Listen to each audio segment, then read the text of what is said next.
the clutter down in your home. Whoop, there we go. It'll keep the clutter down in your home.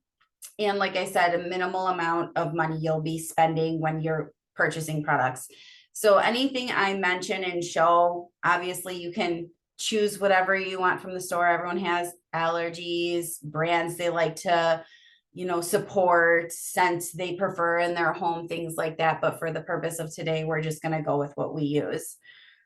We are going to talk about spring cleaning as far as areas that we may be missing. And we're also going to talk about mistakes that we have made or do make and tips and tricks to kind of speed things along. So the first thing that we need to know when we are getting ready to do some spring cleaning or any large cleaning for that matter, if you're doing just a deep clean of your home, you're moving, whatever it may be, the first thing you want to do is plan.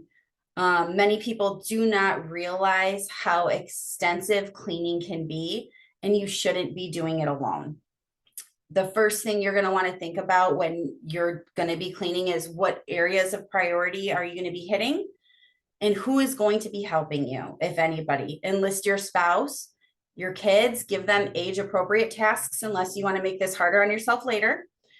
And a friend, family member, or there are 3 different types of cleaners that you can hire to assist you. And I'm going to discuss quickly what those 3 types are because they can be confusing. And you always want to make sure you have the right person helping you, whether it's at your home or at your business. So the first one is a house cleaner, which is what Happy Home and Office does. We clean houses and we clean offices. As a cleaner, we clean. So we clean the toilet, we clean the sink, we clean the counter. We do not tidy. We do not pick up after your kids, after your spouse. We don't do the laundry, the dishes. We clean. If you're looking for assistance for those daily type of tasks, you're looking for more of a maid service. Maid service can generally be hired on an hourly basis and they will work off a task list, which that can include cleaning and tidying. They will still work with other clients, and you will generally have a set amount or set time that you guys are working with. It's something that you agree on with the maid service. The last one is a housekeeper, which I think of Alice from the Brady Bunch.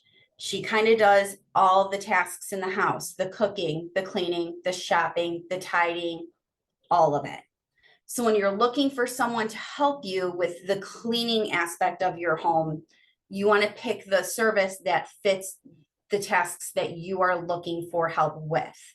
So you wouldn't want to hire Happy Home and Office if you want us doing the laundry and the dishes. Like, that's not where we come in. You'd be looking for a maid service and vice versa. You wouldn't want them coming in just for cleaning versus a company that specializes specifically in cleaning. So who's going to be helping you, whether you're hiring someone or, it's someone that's just going to help. When are you going to be doing it? So realistically, Happy Home does deep cleans. Every company's deep cleans are a little bit different, but a professional 2-person team completing a Happy Home deep clean will take between 4 to 6 hours to do a deep clean on a 2,500 square foot home. So this means as a non-professional doing a spring cleaning, which is far more invasive than a deep clean, you're looking at 3 to 4 times that amount of time.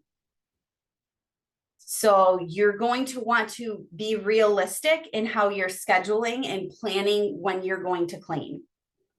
Do not overwhelm yourself. And this is why we say enlist help. Pick areas. Break it up over more than one weekend, more than one day. The next thing you're going to want to do is to see what products you already have on hand and what tools you have. If you're going to have someone else helping you and you only have one mop or one vacuum or, one wood cleaner, you're going to want to make sure you can have 2 on hand. Otherwise, it's going to take you twice as long anyways, because you're going to be wanting those items at the same time. The easiest way to do that, borrow an extra vacuum from somebody, purchase an empty spray bottle from Home Depot or, Walmart, and split the product up that way. Otherwise, you're better off just doing it on your own because you're going to be fighting over those products the entire time. I'm going to be going over the products that we use just because it is a very fast way and multi-use product list. So really quickly, we use, this is just a spray bottle that we purchased. It's got distilled water, the essential oil of our choice, and the tiniest bit of allergen-free like dish soap, because that'll help loosen dirt, grime, food, soap scum, all those kinds of things. We choose our essential oil based on season. You can get an oil because you like the smell, or you can get it for what it does. So in the winter, we choose one that fights cold and flu viruses. And in the spring, we aim towards ones that fight allergies. So that's what this is. We use it on toilets, floors, windows, mirrors, and countertops if we want for the disinfecting purposes. A lot of people these days now have Dawn Power Wash in their house. Anybody have it? Raise your hand. No? Yeah, there's one. Okay. So they have a lot of, you can look on Pinterest and they'll have ways you can make this. I don't like it because it's essentially dish soap, water, and rubbing alcohol to help the drying part. But the rubbing alcohol smell becomes a little bit much when you're making it yourself. So I would suggest buying it if you're sensitive to like scent. But we use this on countertops. So any kind of stone countertop is going, the supplier, whoever is installing it, is going to tell you to use a mild soap, and it's generally a dish soap. And you're in your kitchen, you wash your plates with dish soap, you're going to wash your countertop with it, and you can use something else to disinfect if you wish.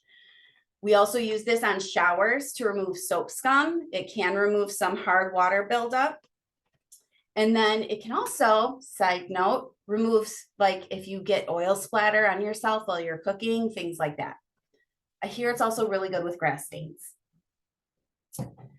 Now, if that's not enough, we also carry Barkeeper's Friend. Some people may already know what this is. Some people may not. You can use it for cleaning pots and pans, polishing silverware. The use that we have is to remove hard water buildup, any staining in showers, in tubs, and sinks. It's also really good on any laminate countertops if they're stained. So it is a loose powder. They do have a liquid version. We prefer the loose powder because you can make it a liquid, but you want a loose powder if you're working with hard water stains because you need something a little bit more abrasive. The suggestion though would be to put a rubber glove or something over the top to keep the powder from coming out when it's not in use. Next, we have, it is called BioClean. I don't know if anyone can see that. This is a pretty little bottle. You can get this at Ace Hardware or on Amazon. I've not found it anyplace else. This is specifically for treating hard water. So if you have glass shower doors, over time, if you're not taking care of the glass shower doors, they will become etched and then you will not be able to see through them. This is going to help protect the glass shower door for up to 3 months, and it does help remove hard water. It's also really good at exfoliating stainless steel sinks. I prefer this over the Barkeepers on stainless steel sinks just because this has more of a minty scent to it, but it is also a green product. And it's just, for me, that's personal preference, but you can use the Barkeepers as interchangeably with the BioClean. Next, we have Orange Glow, which is an orange oil. Smells citrusy. If anyone looked at any of the pictures for today's Lunch and Learn, there was one of a wooden mantle. And on one side, you could see it was a very conditioned wood, and on the other, it was very dry.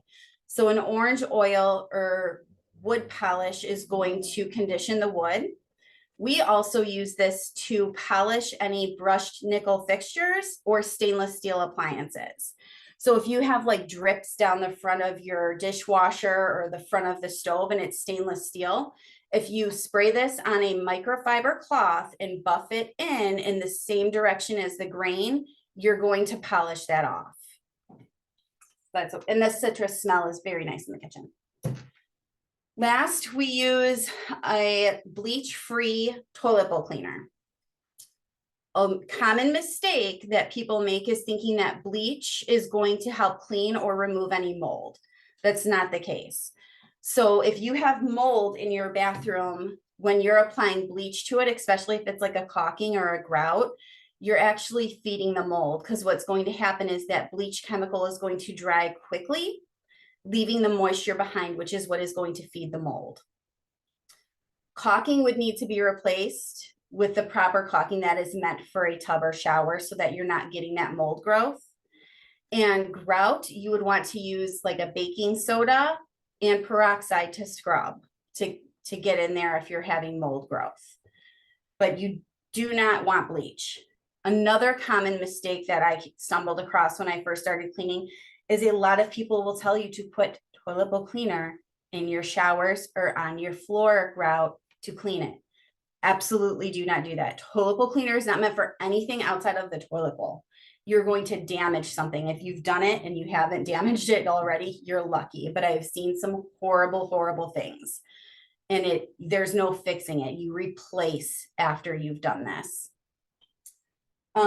So that's the only products we use for an entire home. We don't use anything else. So you're talking 1, 2, 3, 4, 5, 6 bottles. So next, we're going to talk about the tools that you have. So we use a feather duster. Another common mistake is not using any sort of dry dusting before you're actually wet wiping anything. If you're going to wet wipe something, you're going to want to remove any dry debris first. Otherwise, you're only wetting it and clumping it, and it may actually end up sticking to the surface rather than coming off. So you want to use a dry duster first. So we start with your basic feather duster. We also have an extended duster. I really like this one. It can go in the washing machine. It's on Amazon. It was like $8. It also is really easy to store because it comes apart. So I'll show you that. It comes apart and it's got really good extension. So it goes pretty big. So that's a really good one. So if you have extended ceilings, higher fans, it also bends. So you can get around the fan, because you'll want that as well. So those are your dusters. Next, we have a pumice stick. Just a little stick. You can get these on Amazon, Walmart, Home Depot, whatever you're going to do with this. If you're going to use if you're going to use it on more than a toilet, buy more than one, because you can use this on your stovetop. You can use it in your oven. You can use it in the toilet to remove hard water buildup, but don't use the same one in the toilet that you use anywhere else. Make sure when you use it, though, it is wet. If you do not wet this, you can damage the surface. Any other pumice stick that you may buy, like from the store, is going to come in better packaging. This was bought in bulk, but it will tell you exactly all of the things you can use it on. And it will, so like if you get hard water buildup around the faucet, you can use this. If it's really close to the drain, this is essentially like a nail file. So you can use a tiny nail file to get close to the drain work so that you don't damage any drain covering, but it's the same kind of thing. Next, a squeegee. We use these for shower doors or washing windows. Another common mistake a lot of people make is if you do have glass shower doors is not using either a squeegee to get the water off, a daily shower spray, or some sort of preventative treatment like the BioClean I was talking about, because over time it will start to etch the door and you won't be able to see through it. So you'll want a squeegee. A old toothbrush. I know a lot of us have used these for cleaning. If you haven't, you need to start. This is going to get into all those little nooks and crannies that you can't get your fingers into on shower tracks, window tracks, all those kinds of things. I would suggest, if you do not remove your toilet seat cover when you're cleaning the toilet, which not everybody does every time, if you're not comfortable or if it's on there real good, use Q-tips for that. You don't want to keep using something that you're using in other places. Scissors. You're going to want these on hand while you're cleaning. We've all had a vacuum eat something. A rug, a curtain, a phone charger. Not saying to cut it out, but you're gonna want these just in case. Next is gonna be a glass and tile blade. You want the flat, long one. You don't want the pen type of blades that you see in the stores. This is gonna be for removing stickers, stuck on food. You can use this if you do have a really bad shower door with built-on hard water. You can use a glass blade to help get that off. So that's what that would be for. You're going to want a rinse cup for most people, and most people in most houses I see it is the what's the cup, the beverage they sell at the Village Square, and you take the cup. It's always that cup. That cup is always in people's bathrooms. But we use, this is a paint cup because it's got a handle, it's a decent size, and we store our sponges in when it's not in use. So you're gonna want a soft sponge. These are reusable ones. They can be put in the dishwasher or washing machine for sanitizing. And you're gonna want a scouring sponge, something with a rougher surface. We don't carry a scouring sponge, but we do carry these nifty little things that we got on Amazon. They can be washed in the dishwasher or the washing machine. And if you, I don't know if you can hear, they're very rough, but they can be used. I've used these on glass. I've used them on stove tops to get cooked on food off, and it does not damage the surface. So if anyone wants, I can always send a link for these. But yeah, it's really nice because you don't have to throw them away. You can sanitize them, wash them, and reuse them again. Next is steel wool, 400000 steel wool. This you will find in your paint section. And it's also generally sold out at Walmart and on Amazon. So when you find it, I would get it because for some reason they have a hard time keeping them in stock. This is what you'll use in conjunction with either the BioClean, the Barkeeper's Friend, or the Dawn if you have really hard water buildup on glass or in stainless steel sinks and things. You want to make sure this is wet. This is the package. This is what it looks like. It's like a sponge when it's all out by itself. So this is, you'll want to make sure it's wet because you don't want to damage your surface, but this is going to help. It's kind of grady like a nail file. So it's going to help pull stuff off, and it's very, very fine. So that you'll want that on hand. And then last, your rags. Growing up, we always use like an old t-shirt or, you know, old towels, things like that. Those are perfectly fine to use.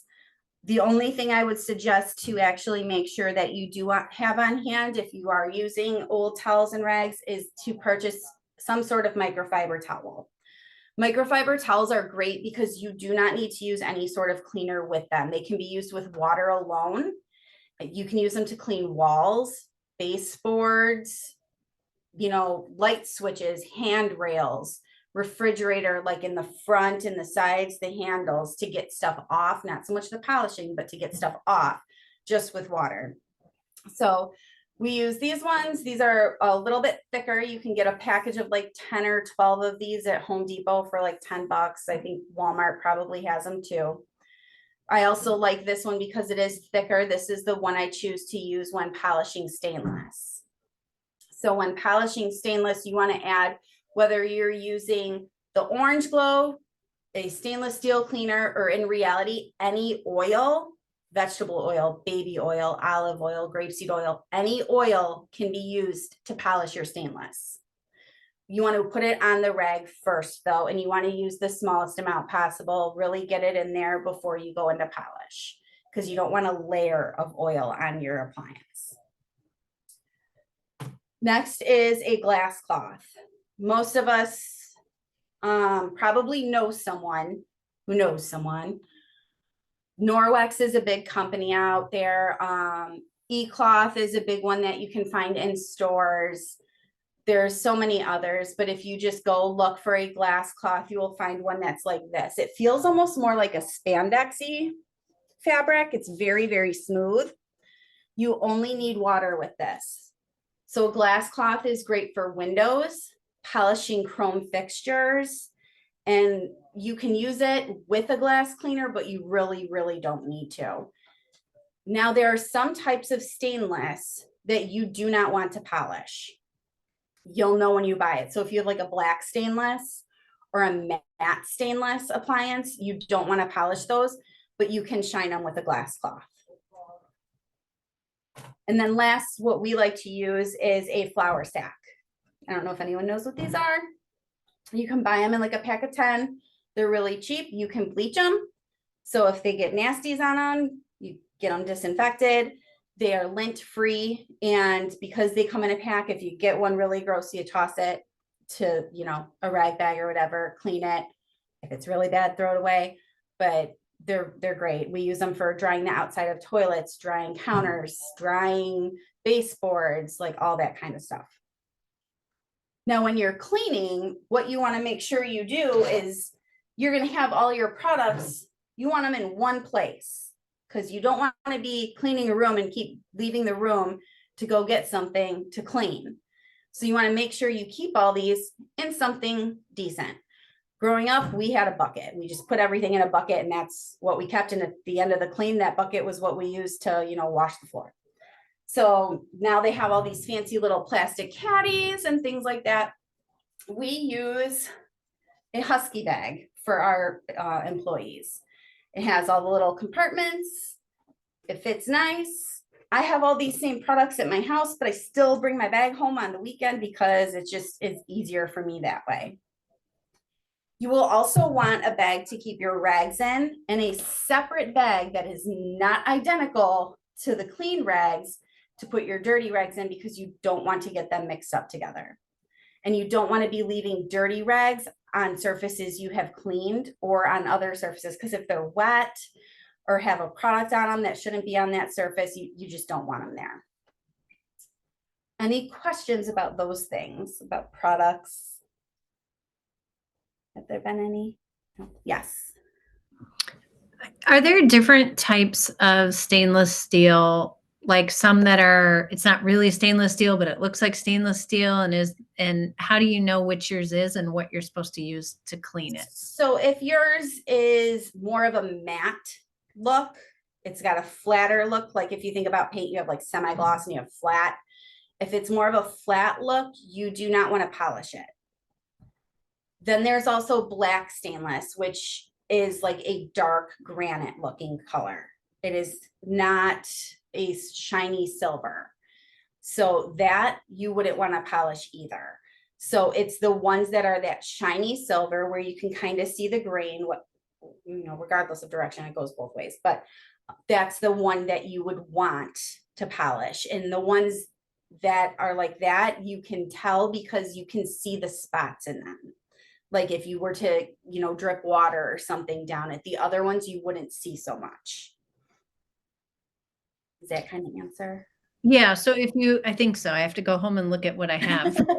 If you had the matte kind, you're just cleaning it then, Yeah, I not would just wipe polishing. it. Correct. I would just wipe it with like a wet microfiber, and you could always polish it with a glass cloth that's dry. You wouldn't want to use any sort of polishing product. Okay. Hey, Megan, why is that? So I went from having like a silver stainless fridge to a black stainless fridge, and I didn't know that. It's just got, they have a coating on there that you wouldn't really need the polish. If you were to put the polish on there, it's literally just going to sit on top, and it's not going to blend in with the material, the surface, as well as it would if it was a regular stainless. Thanks. Think of it kind of like wood, and when you're conditioning wood, the surface of a typical stainless steel refrigerator or stove, something like that, it will allow that product to kind of sink into it. Whereas like the black or the more matte stainless, they have some coating over it that is not going to happen at all. So you're just caking it up right on top, and it'll just come right off. So all right, so those are all the things you would want. And now we're going to talk about some of the things that, oh, did I split? Some of the things that get forgotten during spring cleaning. I like to do this, and people have probably heard of this. When you change your clocks, change your batteries and your smoke detectors and your carbon monoxide detectors. Change the light bulbs you've been avoiding because they're too high or they're in rooms that you don't really go into. Change the furnace filter. We should be doing this regularly, but realistically, I don't know the last time mine was changed. I'm pretty sure my husband does it, but not 100%. Change your water filter on your fridge. Some people are going, oh crap, there's a water filter. Yep, if you have a water dispenser on your fridge, there's most definitely a filter. You want to wash your curtains and your rugs. If the rugs are too big, you're going to want to call a professional. At that time, have the carpet shampooed, have the upholstery taken care of. If you have kids and pets, this is something you're going to want to do and make sure that you have a protectant put on to help prevent like stains and stuff on upholstery. Maintenance your air conditioner. You don't want to find out when it's 100 degrees that it's no longer working. Now, on top of those things, you're also going to want to schedule a vent cleaning. If you have a smoker in the house, pets in the house, people that suffer from allergies or have done any remodeling, because that's going to keep just filtering through your home and it's only going to get worse over time. If you have children, infants, or pets, let's not forget to disinfect and clean their toys. So if they're stuffed animals, Lysol, Clorox, I'm sure there's other brands now, do make a disinfectant for putting in the laundry, and their stuffed animals can go right in there and be disinfected. Any toys that don't contain batteries or are hollow where you'd be worried about them being filled with water can go in the tub or in the dishwasher. Are there areas of the home that you're not in very often? Is there an unused bathroom in the basement that you know, it only gets used when you're throwing parties and stuff? Check and make sure nothing's leaking. Flush the toilet every now and then. Like, I literally sent someone to a house today and no one's lived there in a little bit. Realtor was there this morning and we walked in and the bathroom's flooded and the toilet's leaking. Like, if you're not looking at it, you don't know. So you want to check those areas of your home and make sure just because they're not being used doesn't mean they don't need maintenance and need to be taken care of. Also, just because you have children and they use areas of your home, it doesn't always mean they tell you that things are going on in those areas. I can't tell you how many homes we've been in where for a month the parents didn't know the shower wasn't working. Like the kids just, I don't know if they weren't showering, like they just didn't say anything. We also had one 2 weeks ago where we were in a bathroom and there was scratching in the ceiling and the kids never said anything, and some rodent made a home in their attic and had been up there for Lord knows how long. So you always want to make sure you're checking those areas, because just because you have someone in them doesn't mean they're telling you what is going on in them. And then do not forget the outside parts of your home. Maintenance your lawnmower, your RV. Are you a camping family? Do we need to wash the linens? Do we need to air out the camper? Do we need to take care of the microwave in there, the refrigerator? The garage should be opened and aired out, the shed, those types of things. Your car, like, do you have little kids? Get those car seats out, get everything from underneath, the old French fries and M&Ms and all that stuff. And then if you cannot properly install the car seat, contact your local police department to see if there is someone there that can help you so that it is installed properly. And then I know this is a lot, and I saw some of your faces when I told you like how long spring cleaning can take. But don't get scared. It's a lot, but studies do show that while you are actually in the process of cleaning, you are reducing stress, anxiety, and depression. So just remember, like, it may seem like a lot when you're initially looking at it, but as you're getting through it, you are physically, mentally feeling better, and you're making your space just a healthier space. That's about all I have. Any questions? Yes, let's open it up. Does anyone have questions or have something weird in their house that not weird, but unique, unique that they're trying to clean that they don't know how to get it clean? I have a question, and I apologize if you said this at the beginning. I was a little late. My apologies. If I wanted to get like a quote to have you come and do my house, how does that work? I just reach out and have you come over. Yeah, so anytime anyone reaches out to us for a quote, I do come to the home. I'm the one that comes. I bring you a folder. Inside that folder is going to have a list of our services. Our services are the exact same every time. So there's never a question of like, what are you doing this time versus last time? It's the same every time. That way, you know what you're getting. We know what we're doing. Also in there is a list of our terms and conditions. So that's where you figure out what to expect from us, what holidays we're closed, how to prepare for your cleaning, how cancellations work, all that important information. We do a walkthrough of the home, generally takes about 5-10 minutes, depending on how much we chit chat, how big the home is. And then we go from there. So it's any homes that have pets or children, I really recommend bi-weekly because you have more traffic in the home. If you do not have pets or children, usually once a month. We do have some people that go weekly just because their lives are either that busy or they're older and they're not capable. And then we do flat rate pricing. So if I give you, for example, we have a deep clean coming up. Let's say we quoted $300. I don't care if that deep clean took 4 hours or 12 hours, it's still $300 because we did all the same tasks. Whether it took us longer or not is irrelevant. Was I tired that day or was I really on the ball and awake and like, had my Wheaties for breakfast and I'm moving faster? But it is just flat rate. So, and some companies may do that, some may not. Nice. Okay. Cool. What do you see as one of the most neglected areas of a house? The master bedroom. It Oh. is always the master.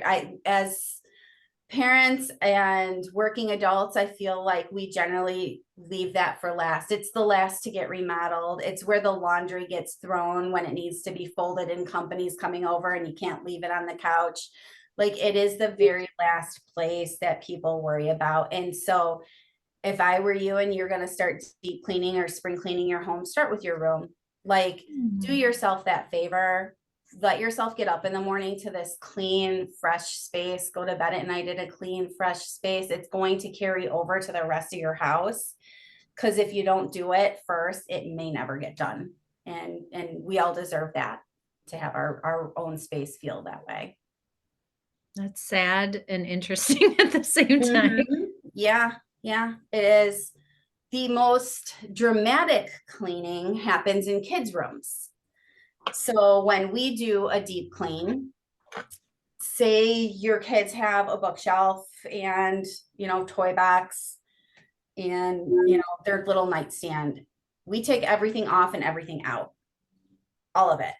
I don't care if that bookshelf is full from top to bottom, left to right, everything comes off. Everything gets wiped from the surface to what is on the surface, and then it gets put back. So I like to do books in size order. And because kids' rooms have so much of that, that is where you see the biggest difference in a deep clean. Mm-hmm. That and generally kitchens. But that to me is my favorite one to do because you can really tell that we were there. And the kids love it too, because we like to set the toys up like they're playing or something, like Toy Story happened while they were gone. But yeah, those are the most dramatic differences. Do you see people putting off hiring a company because I could see people saying, well, I have to get the house ready. Yes. In order to hire someone because it's too messy. I need to clean it first before someone can come clean it. Is that a real thing? That is a real thing. We actually had someone end services because their spouse was too embarrassed to have us come because of the state of the home before we would get there.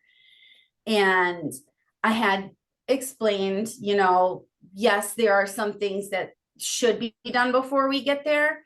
But at the same time, I have teenage boys. I've been there. Life does not go as planned, and the cleaner may be coming that day and you didn't get to put the dishes away, or the kids didn't pick up their toys.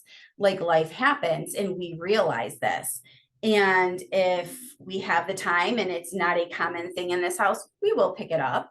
Like it, and it's nothing to be embarrassed about or ashamed of. Like it happens in my own home. But that is a big thing.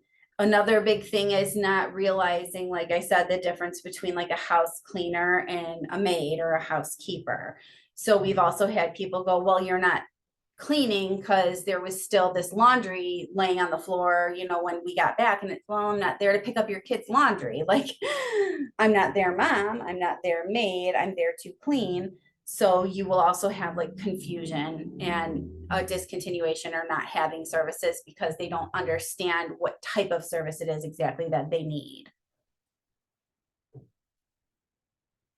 Anybody Does anyone else have any questions? I don't have any questions, but we used Megan's services for a long time at our office, and we were always very happy with that. And then I know Sally would share the same sentiment that we're like very proud of you, Megan, because like 3 or 4 years ago, you were standing in our office, like kind of getting this back going again. And we had told you, and you were contemplating like joining the chamber and some networking groups and things like that. And we were, definitely advocating for you to join the chamber, the McHenry chamber, and some networking groups, and just to like see your progress through everything and hear your success stories and like how successful you've become. Again, it's very inspiring, and we're very happy to see that. Thank you. Thank Yeah, you. we just talked yesterday about having you in our home. So Chris, something that I know like Megan and I had talked about too was like just like level of services. So correct me if I'm wrong, Megan, but maybe like there's people that might have another and might need someone to come in and maybe just do like their main living space and bathrooms. Is that something that you guys would do? Yep, we most definitely do that. So we do have a closed door policy. So if a door is closed, we do not enter unless that is like the typical, and we have been told that for that home. Like we have a house that all the doors upstairs for bedrooms are closed to keep the pets out. Otherwise, it's like, no, we don't want this undone, and we will price accordingly. So we do have base prices. But again, the size of the home, the expectation of the home, and what is actually being completed in the home can lower that price. So for instance, our starting price for a move out clean is $350. The one we were at today is going to be $250 because it is so small. It is so small that I just cannot justify $350 on a house of that size. Same thing goes for home where you only want certain areas done. So I think I emailed you guys, let you know $125 is our base price for a bi-weekly. I have 2 homes that it's $75 because we're just doing certain areas. So, and for some people it's budget. For some people it's like, I don't want you in my room. Or like in my own house, if I were to have someone come into my house, like I'm not sending you in the teenage boys room. Like that's gross. I don't go in there. I'm not going to do that to anybody else. Like it's just what it is. So yeah, we can most definitely price and clean according to need. Anybody else? All right. We had Megan's link for her company in the email that we sent out. So if you do want to get in touch with her, is going through your website the best route, Megan? Our Facebook, yeah. We're working on a website this weekend, but yeah, our Facebook, if you shoot us a message, or our phone number is on there too. That is a cell phone, you can text it. I answer both. Okay, great. So if you want to reach out to Megan, and thank you for all the tips. I have a big list of notes. I might just have to go shopping after this and buy some new products. You should get some affiliate links for some of these things so that we can book right through you, and then you can get a little extra with an affiliate. But anyway, if anyone doesn't have any questions, and we'll let you guys get back to work or your lunch. We really appreciate you being here, Megan. Thank you very much for all the insider information. And we'll see everybody next month. And also don't forget, we also have the LEAD conference coming up April 10th. So if you have not registered for that yet, it's a one-day conference. We've got some great speakers from outside of the area coming in. So we've got some fresh voices and strategy for you. It's going to be a really fun event. And that's on the McHenry Chamber website. And that is April 10th. So we'd love to see you there. And otherwise, we'll see you guys next time. I did Thanks forget, again, Megan. yeah, Yeah, I go forgot ahead. one thing, and I'm sorry if anybody left already. So, in the spring, we do send out to all of our clients a detailed checklist for spring cleaning along with tips. So if anybody would like a copy of that, just go ahead and let me know and I will get that to you. But yeah, Thank it's you. very, very detailed, and the tips are in there as well. Great. Thank you. Yeah. All right, everybody, have a great rest of your day. Thank you. You too.